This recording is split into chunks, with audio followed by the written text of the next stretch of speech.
In Love by the Mayor by Ashkian, Chapter 7.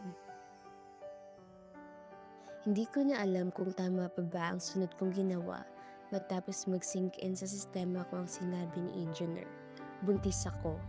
Bakit hindi ko man lang iyon na-anticipate kayong wala naman kaming preno ni Mayor at lalong hindi ko maalalang may proteksyon kaming ginamit. May isang beses na binalot ni Major ang sarili pero nagkaroon ako ng allergies kaya hindi na siya umulit. Ayaw rin niyang uminom ako ng contraceptive pill. Ace! Natauhan ako at tumigil sa pagtakbo pero hindi ko binitawan ng kamay ni Engineer. Kinaladkad ko siya kanina. Stop running, baka kung mapaano iyang nasa sinapupunan mo. May kalakip na tigas sa kanyang tinig. Hinigpitan ko ang kapit sa kamay niya at tulirong nagpalingalinga. Kapag binitawan ko siya, baka puntahan niya si Mayor at sabihin niyang buntis ako.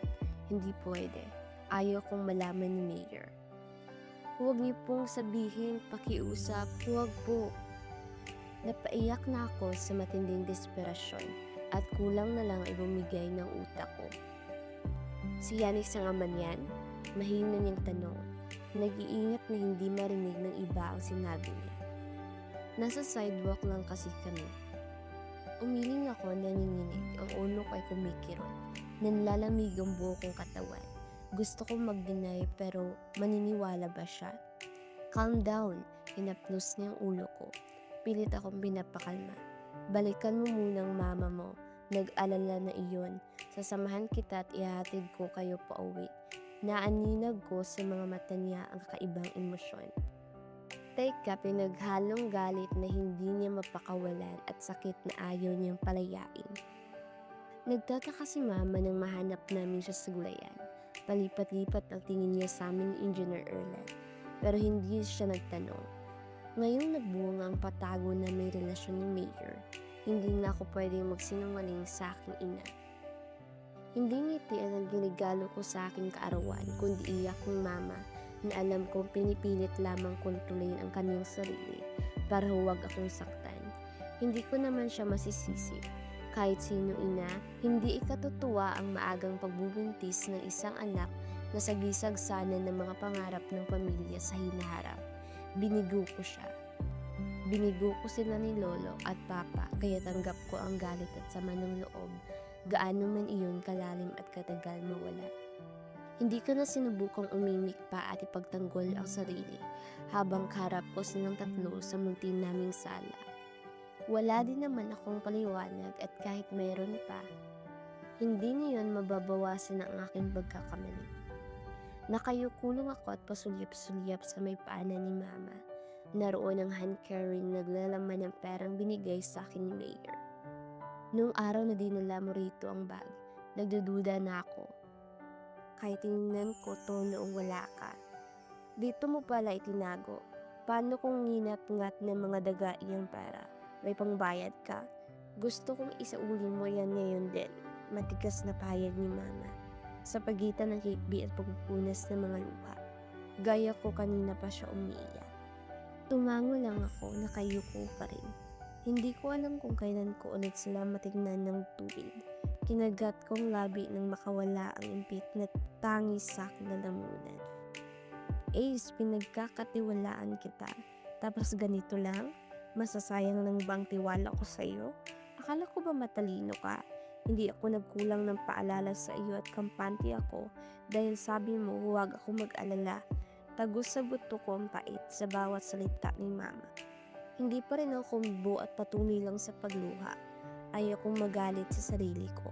Baka madama iyon pati ng binhing pumipintig sa aking sinapupunan. Ayaw kong madama ng anak kong kasali ito sa pagkakamaling pinagsisisihan ko ngayon.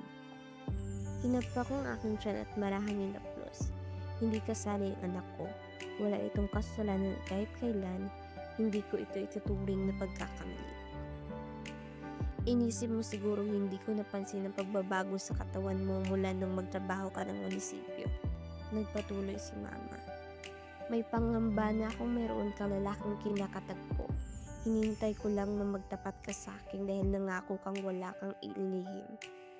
Pinangako ko rin sa iyo na hindi ako magagalit hanggat hindi ko pa alam ang buong kwento. Pero bakit umabot tayo sa ganito, anak? Bakit? Kinabig na ni Papa si Mama at inaalo. Tama na, baka lalong makasama sa kalusugan mo. Ace, ano ba talagang nangyari? Magtapat ka sa amin. Pinilit ka ba? Tinakot ka? May nang tanong ni Lolo. Lalo lang akong napaiyak. Sana nga pinilit lang ako. Pero walang ganoon. Ginusto ko yung mga nangyayari sa amin ni Mayor. Gusto ko si Mayor. Gustong gusto ko siya. Kung may umaabuso man sa akin, iyon ay ako rin. Sinamantala ko ang aking nararamdaman. Sinamantala ko ang pagkakahumaling ni Mayor sa akin. Hindi po, sagot kong humihikbi. Hindi po ako pinilit, mariin akong umili. Hindi mo man lang naisip na nagsimula ka lang abutin ng mga pangarap mo. Sinong aman yan, hindi mo pa rin ba sasabihin, sekmat ni Mama. Umiling ako at pinuyong ang kamao. Sorry po, Ma. Kapag sinabi ko baka pilitin nila si Mayor na panagutan ako. Ayaw ko ng ganoon. Hindi pwedeng mapipilitan ng si Mayor na panagutan kami ng anak ko. Anak, sabihin mo na para malaman natin kung may plano ang lalaking iyon para sa inyong dalawa ng bata. Pati si Papa ay sumabat na. Dama ko rin ang pinipigil na galit sa kanyang tono. Hindi ko po... Ace, anong ni Mama na ikinaiktad ko sa aking kinauupuan. Sinong ama ng pinagbubuntis mo? Ako, sabay na nagsalita ang dalawang lalaking. Magkasunod na pumasok sa makipot na pintuan ng aming kubo. Nanlaki ang mga mata ko, sina Mayor at Engineer Erlan. Anong ginagawa nila rito? Stay out of this, Erlan, matigas na ungol ni Mayor Yanix. At iniharang ang kanang braso para pigilan si Engineer na makahakbang pa. And I told you, this can't be done, Yanix. You're insane. Tumayo ako kahit bibigay na sa nervyos ang tuhod ko. Sina Lolo, Mama at Papa ay umahon din sa inuupuang sofa sa kawayan. Mayor, anong ibig ninyong sabihin? Garagal ang boses na asik ni Mama. Mapilit akong umarang sa gitna para awatin ang nakaambang gulo. I'm having a secret affair with your daughter. Ako ang ama ng pinagbubuntis niya, pagtatapat ni Mayor. Hinihiling kong makausap kayo ng maayos. Handa akong panagutan sa Ace. Lolo? Lo? Tarantakang hinabol si Lolo na naglakad patungo sa gawi ng higaan nito at tama ang mga kutob ko. Inabot itong itak na nakasabit sa dingding. Niyakap ko siya. Lolo, wag po. Lo, Mayor, umayos na po kayo. Akala ko pa naman matinukang lalaki, Mayor. Bakit pati apo ko? Tuluyan na ako ng lambot na makawala si Lolo sa pagkakapigil ko sa kanya at dinaluhong sina Mayor at Engineer. Naramdaman ko na lang ang pagbaliktad ng buong paligid at ang bagsaklob sa akin ng dilim hanggang sa hindi na ako makahinga. Nagising ako sa loob ng pribadong silid ng Solvento District Hospital pero hindi si na Mama ang kasama ko kundi si Engineer Erlan. Suminghap ako at tulirong sinuyod ng tingin ang buong kwarto. Nasaan sila? Nasaan ang mga magulang ko at si Lolo? Baka ipinakulong ni Mayor sa Lolo. Kinausap ni Yanix sa pamilya mo at nagkasundo na sila. Kumusta ng pakiramdam mo? Maingat niyang tanong. Nakaupo siya sa easy chair malapit sa kama ko. Hawak ang cellphone niya sa kanang kamay. Tila may kausap siya kanina noong nagising ako at basta na lang tinapos ang tawag. Pasensya na kayo, pumiyok ang boses ko. Bakit ka humingi ng pasensya? Kung tutuusin, kami ang may atraso sa iyo. Si Yanix ang may atraso sa iyo. Naninag kong muli sa mga malamlam niyang mga mata ang kakaibang emosyon na nakakubli roon. Hindi naman ako pinilit ni Major. Umiling siya. Alam nilang labag sa batas ang ginawa niya. Minor ka, child abuse, statutory rape ang maaaring ikaso sa kanya. Pwede siyang makulong at natanggal sa pagiging mayor ng Fuego Amor. Pinapak ko ang nanunuyong labi. Ganoon pala kabigat yung naging ugnayan namin ni Mayor. Alam mo bang bawal ang ginawa niya? Hindi. That's my point. He know it was wrong and you didn't.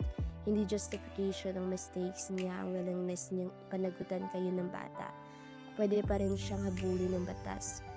Binawi ko paningin. Ano po ang kailangan kong gawin? Sinabi ko ito sa iyo, hindi para isumbong mo siya sa pulis, pero malalaman pa rin ng mga tao ang nangyari. Ayoko siyang makulong, Ace. Lalayo po ako, naiiyak kong pahayag. Saan ako pupunta? Hindi mo kailangan gawin iyan, pero hayaan mo ako ang umako ng responsibilidad niya. Payagan mo akong magpakilalang ama ng anak mo. Marahas akong napabaling muli kay Engineer. Anong ibig niyong sabihin? Sa akin ka magpapakasal. Ako ang ipakilala mong boyfriend sa mga tao. Engineer at ubili kong sambit. Hindi ba't ayaw niya sa akin? Ayaw nga niya ako makita kasi malas ako. Ayaw nating pareho na masira si Yanex. Ito lang solusyon kaysa lumayo ka. May posibilidad pang mapahamak kayo ng anak mo. Nawalan ako ng imik. Hindi ko gusto iyong idea pero may choice pa ba ako? Tama si Engineer. Ayaw kong masira si Major. Lalong ayaw ko siyang makulong. Buo ng pasya ko nang pumasok doon sina Mama at Papa. Muli akong sinalanta ng ligalig. Sinolo po, bungad ko sa kanila. Naiwan sa kubo, okay ka lang ba? Baka sa tono ni Mama ang pag-alala. Salamat sa pagbabantay sa kanya, Engineer.